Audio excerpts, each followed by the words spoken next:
Welcome back. You're watching The Firm. There's the Narendra Modi Gujarat model of governance, and now there's the Maruti Suzuki Gujarat model of manufacturing and governance. And in this one too, the minority is a confused lot. Last week, Maruti announced that it will expand manufacturing via a 100% Suzuki-owned subsidiary. The deal looks like this. Maruti will lease the approximately 1,000 acres of land that it has acquired in Gujarat to a 100% subsidiary of Suzuki Japan. The Suzuki Gujarat subsidiary will manufacture vehicles only for Maruti and as per Maruti's requirements. For this, it will be paid only cost of production plus adequate cash to cover incremental capital expenditure requirements. That means no return on capital employed for Suzuki Gujarat. Maruti will save capital costs, benefit from interest earnings, be able to invest in other functions such as marketing and distribution and R&D. In short, Suzuki puts cheap yen funds to work and Maruti reaps the benefits. Lovely then, a win-win deal for all.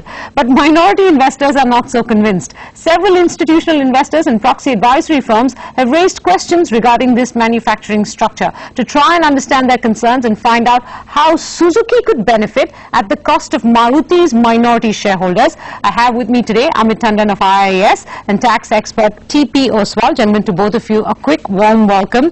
It looks on the face of it too good to be true, which is why so many people have raised eyebrows. Why would Suzuki want to put its own money to work when Maruti has the cash to do so? Why are you taking away manufacturing from Maruti? Why are you therefore altering Maruti's, sort of profitability stream and making it more of a distribution-led profitability stream? How are you taking value away from Maruti in this? That last question, I think, underlies all the suspicions that face this structure. Amit, what are some of the circumstances in which you think this structure stands to disadvantage Maruti's minority shareholders?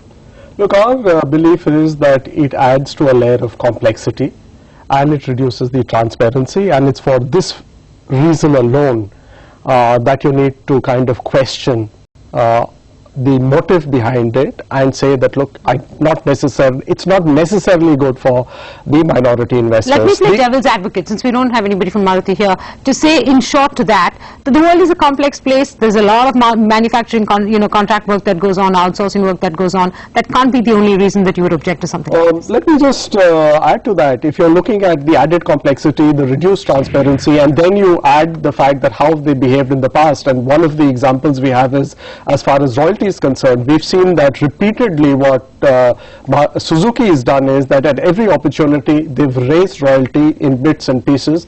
And go back 5 years, they were paying about 500 crores as royalty. Today it's 2,450 crores. So the royalty has gone up significantly faster than either the top line or the bottom line of the company. So that doesn't give us any comfort as far as how do we expect Suzuki to behave as far as this venture is concerned. Devil's advocate, your issues with royalty cannot spill over to this structure. The other issue is that our sense is that, look, it's an unequal relationship. So you've got Suzuki, which is manufacturing setting up a manufacturing facility, and you've got Maruti on the other side, which is going to be buying the cars, and it's an unequal relationship. So I'm really not sure what this not-for-profit entity which they've created is there.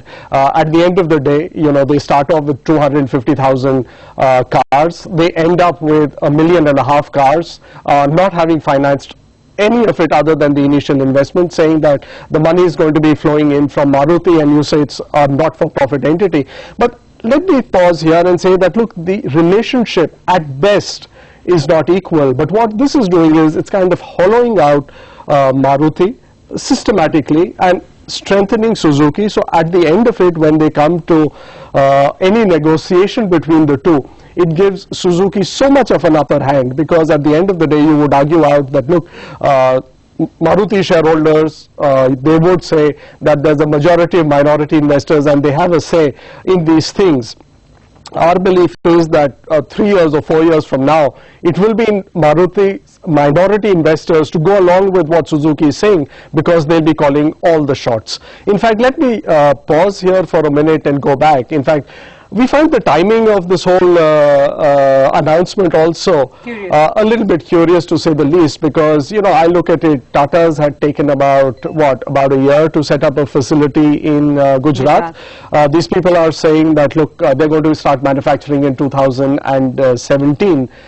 So they had, this is about 3 years before they're going to be actually setting up the articulate what you're saying. You're saying they're trying to time it before the New Companies Act is fully effective, so thereby evading the need to have a majority of minority approval for all of this. But the truth is, Amit, that won't they, when they sign these contractual agreements of supplying units to Maruti, etc., assuming all of that is not already ready and it's not going to get passed in the next 2 months or so, we're hopeful that the Companies Act will come into force in the next few months. So it's a fairly good chance, because they're cutting it really close, that, you know, the majority of minority requirement will kick in, and that several of these contractual agreements might have to come to vote under that new law. Well, we'll have to wait. The devil is in the detail. They could say that, look, the board has approved it, maybe everything's ready, but look, by all means, let it come to shareholders to vote. Let the minority investors say they like it, and if they like it, then let's go ahead. But my sense is there's so many unanswered questions at this moment, and I think they're going to remain for a time. But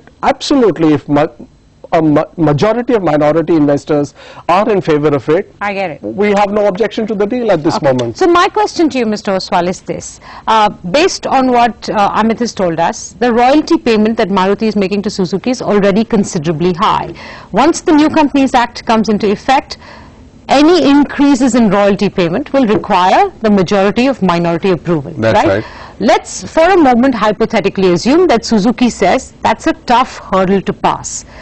Could they be using this structure then to find another route to extract value or profits from the India business, and thereby not have to increase royalty and run into the issue of majority of minority vote? Look at this, the press release which says that we will recover cost of production plus some incremental cost which is required for incremental cost of investment into the expansion of the incremental capital expenditure requirements. Cost of capital or capital expansion required. What is that incremental expansion? Today you are setting up a plant of 2.5 lakhs.